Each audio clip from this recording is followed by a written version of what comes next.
Bonjour. Aujourd'hui, la méditation. Qu'est-ce que le bonheur? Pour faire cette méditation, je vous propose de vous mettre directement dans une position de relaxation. Trouvez un endroit au calme et installez-vous confortablement.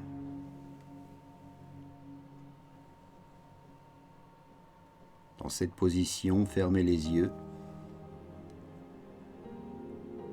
Commencez par vous détendre.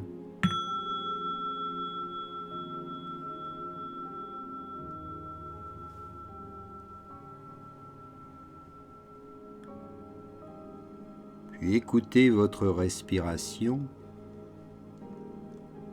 et rendez votre respiration lente, calme, profonde. Apportez de l'oxygène à tout votre corps, jusqu'à la pointe des orteils, jusqu'au bout de vos doigts et jusqu'au sommet de votre crâne. Tout votre corps respire. Imaginez-vous comme un ballon qui se gonfle totalement, puis se dégonfle lentement, calmement, jusqu'au dernier souffle. Puis à nouveau, tu inspires. Ressens l'énergie de l'air dans ton corps. Expire et apprécie ce moment. Il te détend et te calme totalement. Tu te sens bien. Ici et maintenant, tout à l'écoute de chacun de tes sens.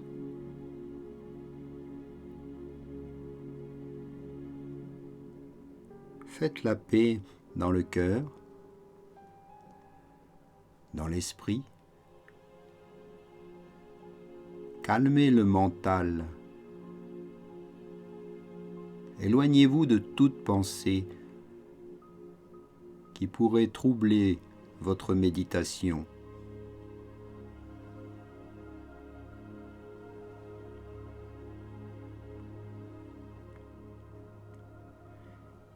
Une fois que le mental est calmé,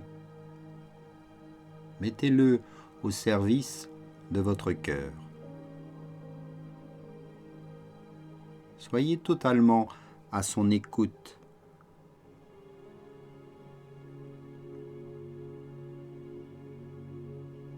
Et posez-lui cette question. Pensez-vous être heureux?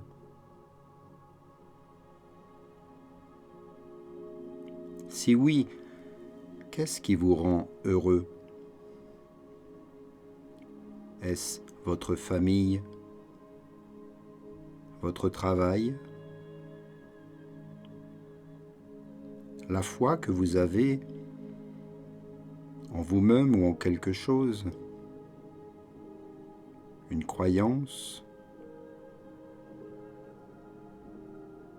Vous êtes peut-être dans l'attente de quelque chose qui vous rendra heureux, la fin d'un moment, un renouveau, un nouvel emploi, un nouvel achat de quelque chose qui vous ferait plaisir. Beaucoup de personnes éprouvent un certain bonheur quand elles atteignent un objectif, ou si elles obtiennent ce dont elles avaient envie. Mais combien de temps ce sentiment dure-t-il? Il est souvent éphémère. C'est peut-être ce qui est décevant. On définit le bonheur comme un état de bien-être caractérisé par une relative stabilité, par des sentiments allant du simple contentement à une joie de vivre profonde et intense,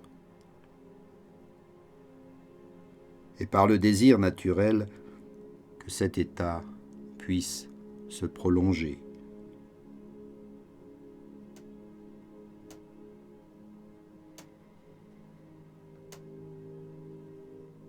Le bonheur a souvent été présenté non pas comme une destination ou un but, mais comme un voyage. Et dire « je serai heureux quand j'aurai ceci ou cela » revient en fait à remettre notre bonheur à plus tard.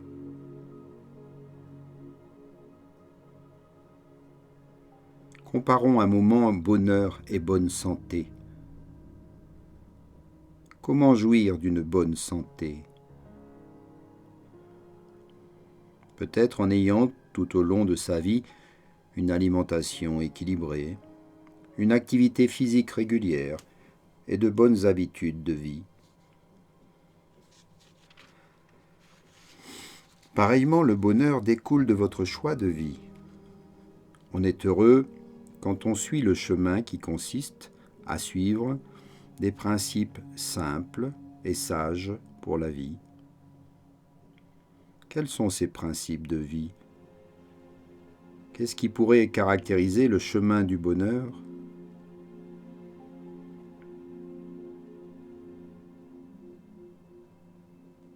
Il y a le contentement et la générosité. Jouir d'une bonne santé physique, être en accord avec le corps, le cœur et l'esprit, c'est la résilience. L'amour, bien sûr, est important. Le pardon est essentiel. Avoir des buts aussi dans sa vie et garder l'espoir, quoi qu'il arrive.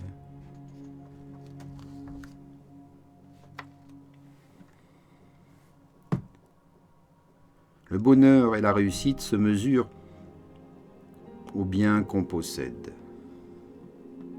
Influencés par cette devise, des millions de personnes s'épuisent à travailler de longues heures pour gagner plus d'argent. Mais l'argent et les biens matériaux apportent-ils un bonheur durable? En vérité, une fois nos besoins élémentaires satisfaits, gagner plus d'argent ne nous rend pas beaucoup plus heureux et ne nous aide pas vraiment à nous sentir mieux. En réalité, l'argent n'est pas le problème. Ce sont plutôt les efforts déployés pour avoir plus d'argent qui nous rendent malheureux et animent bien souvent en nous de l'inquiétude et des insomnies en raison de la nécessité de protéger tous ces biens acquis, parfois durement. Le sommeil de celui qui sert est doux, qu'il mange peu ou beaucoup, mais l'abondance du riche ne le laisse pas dormir. Il s'inquiète pour tout.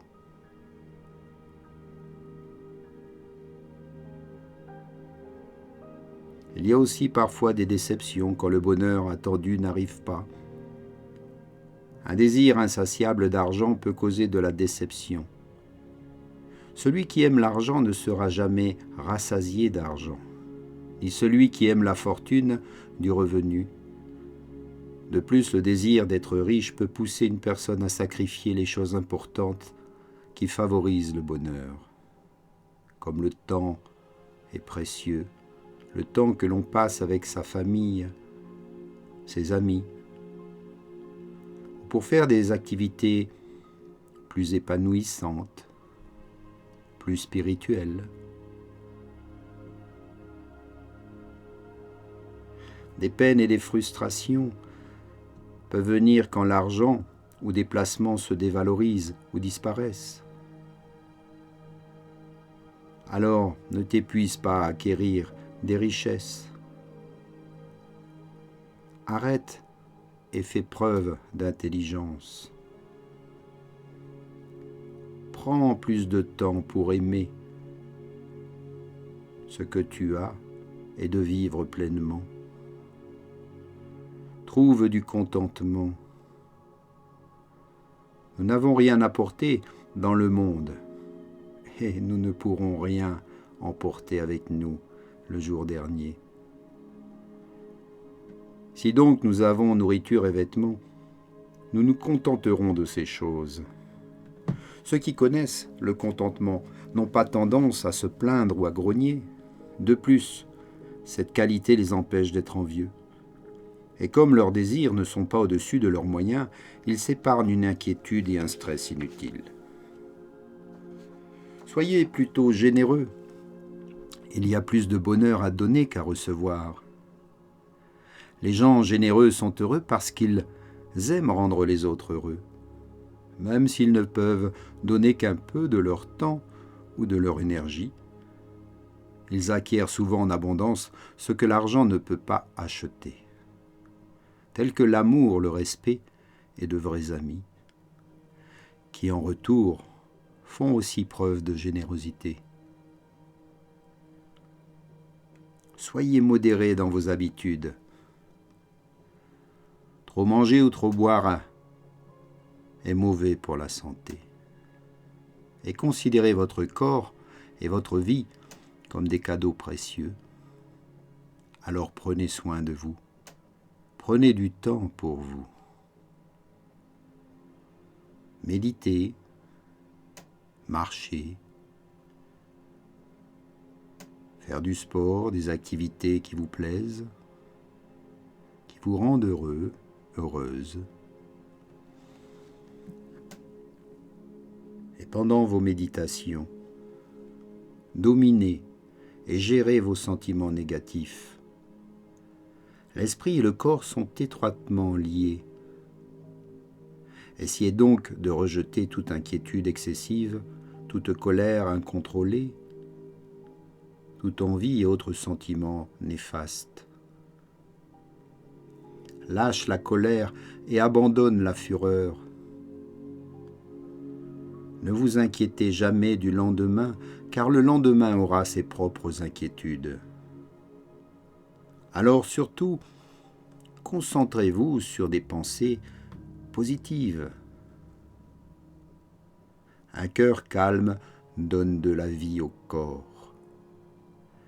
Un cœur joyeux est un bon remède. C'est le meilleur médicament. Si vous êtes heureux, vous risquerez moins de tomber malade. Et développer la résilience, faire la paix avec soi-même, c'est important.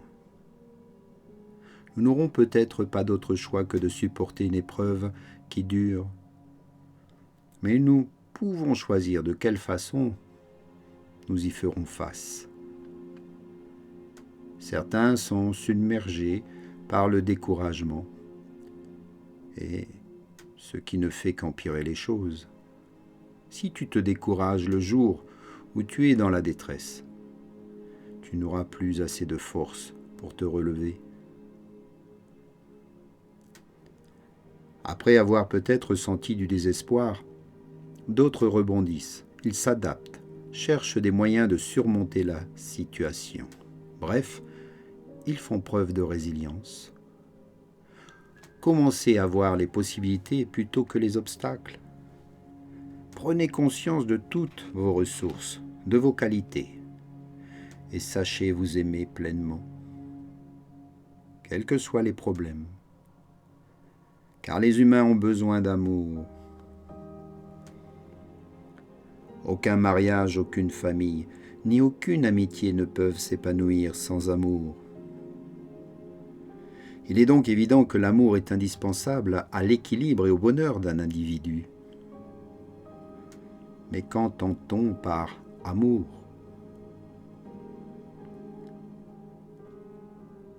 L'amour dont nous voulons parler ici n'est pas l'amour romantique, qui lui aussi a son importance. Mais il s'agit plutôt d'une forme supérieure d'amour qui incite quelqu'un à se soucier du bien des autres et même à faire passer leur intérêt avant les siens. On devrait plutôt appeler cela de la compassion. C'est un amour vrai, un amour qui est guidé par des principes divins, mais qui n'est pas pour autant dénué de chaleur ou de sentiment. Considérez cette belle description de l'amour. L'amour est patient et bon. L'amour n'est pas jaloux, il ne se vante pas, ne se gonfle pas d'orgueil, ne fait rien d'inconvenant, ne cherche pas ses propres intérêts et ne s'irrite jamais. Il ne garde pas en mémoire le mal subi, il ne se réjouit pas de l'injustice, mais trouve de la joie dans la vérité. Il supporte tout, espère tout, endure tout. Cet amour-là ne disparaîtra jamais. Un tel amour est un amour vrai. Il est empli de compassion pour soi-même et pour les autres. Alors il n'aura jamais de fin, il est éternel. D'ailleurs, il peut devenir de plus en plus fort. Et comme il est patient, bon et disposé à pardonner, c'est un lien d'union parfait. C'est pourquoi des relations fondées sur un tel amour procurent le bonheur et un sentiment de sécurité, malgré les défauts de chacun. Pour cela, soyez aussi dans le pardon et en paix dans l'esprit et le cœur. J'ai appris à pardonner, car avant je pouvais ressasser une offense pendant des jours et en perdre le sommeil. Une vie remplie de colère et de ressentiment ne favorise en effet ni le bonheur ni la santé. D'ailleurs, des études le montrent que les personnes rancunières peuvent laisser la colère ou l'amertume détériorer leurs relations avec les autres, ce qui peut les amener à s'isoler et à se sentir bien seuls. Souvent, ils se vexent rapidement, s'inquiètent facilement et peuvent même tomber en grave dépression. Certains se focalisent sur une offense au point d'en perdre le goût de la vie. On a alors le sentiment de ne plus être en accord avec les vraies valeurs spirituelles. On se sent plus stressé et on risque davantage d'être en mauvaise santé, d'avoir des problèmes d'hypertension, d'acquérir une maladie cardiaque, des douleurs chroniques, souffrir d'arthrite, d'arthrose ou avoir des migraines incessantes.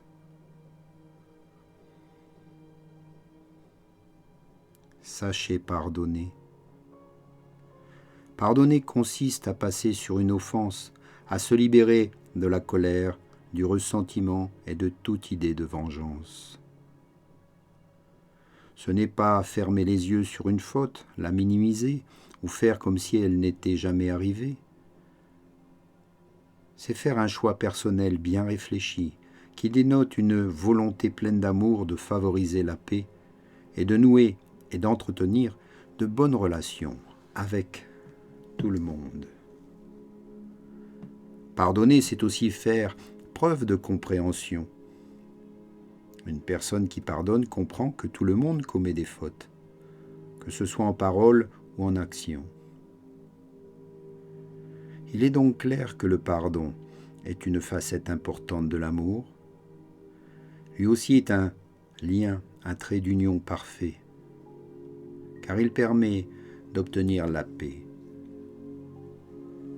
d'entretenir des relations plus saines avec chacun, en éprouvant notamment pour un offenseur de la compréhension, voire de l'empathie, mais soyez dans la compassion.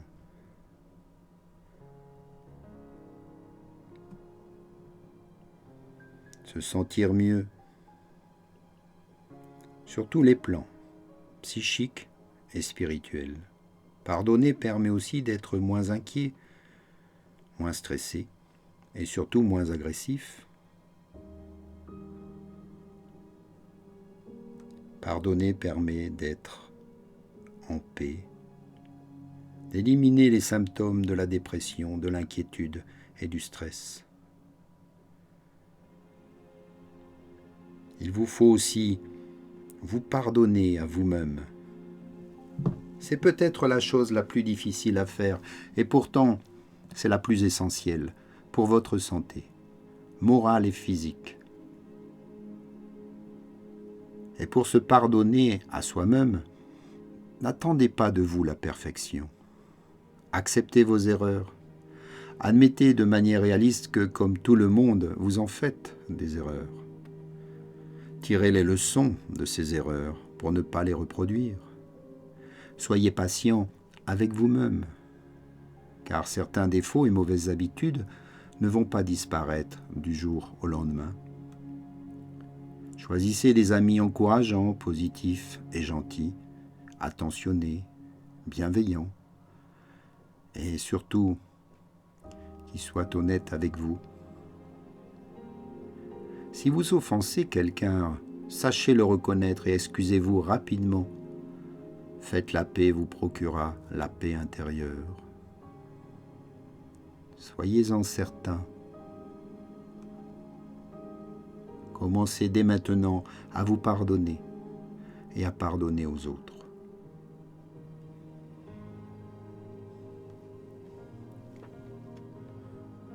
Les humains sont uniques sous bien des aspects. Ils écrivent, ils créent et réfléchissent aux grandes questions de la vie. Pourquoi l'univers existe-t-il? Comment sommes-nous venus à l'existence? Quel est le but de la vie?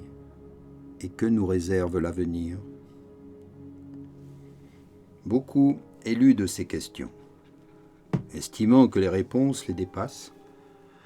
D'autres disent qu'il ne sert à rien de se poser tant de questions, car la vie est le produit de l'évolution, un processus sans intelligence. Il n'y a pas de Dieu, pas de finalité, pas de fondement, pas de morale, ni de sens profond à la vie. Heureusement certains, et cependant, ne partagent pas du tout cette vision fataliste des choses. Ils constatent que l'univers est régi par des lois mathématiques aussi précises qu'élégantes. Ils sont impressionnés par les merveilles d'ingéniosité de la nature, dont les humains tentent souvent de le reproduire certains mécanismes. Et la complexité et l'utilité des merveilles qu'ils observent chaque jour sont pour eux le signe de l'intervention d'une intelligence, peut-être divine, mais en tout cas des forces qui ne sont pas aveugles. Ce sont les lois de l'énergie, et l'univers est infini. Il y a des ressources pour chacun,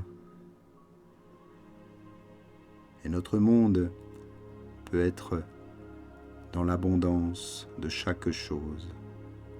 Gardez toujours l'espoir. L'espoir est un élément essentiel à notre vie spirituelle. Et c'est le meilleur remède contre les sentiments d'impuissance, d'aliénation sociale et de peur. Alors espère chaque jour un monde meilleur, mais n'attends pas les autres pour le faire. Fais-le maintenant par tes actions, en accord avec tes demandes et tes prières. Agis avec tout l'amour de ton cœur, dans la joie et la lumière. Remercie et sois dans la gratitude. Médite le plus souvent, chaque jour un moment, pour faire la paix, pour être dans la joie, et décider ici et maintenant d'être heureux.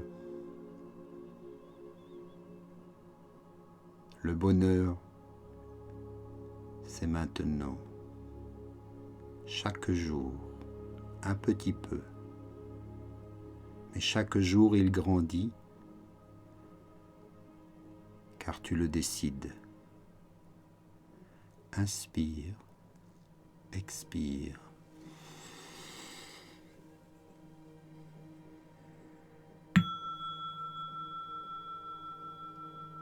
Tout doucement, bouge les doigts des mains, les orteils.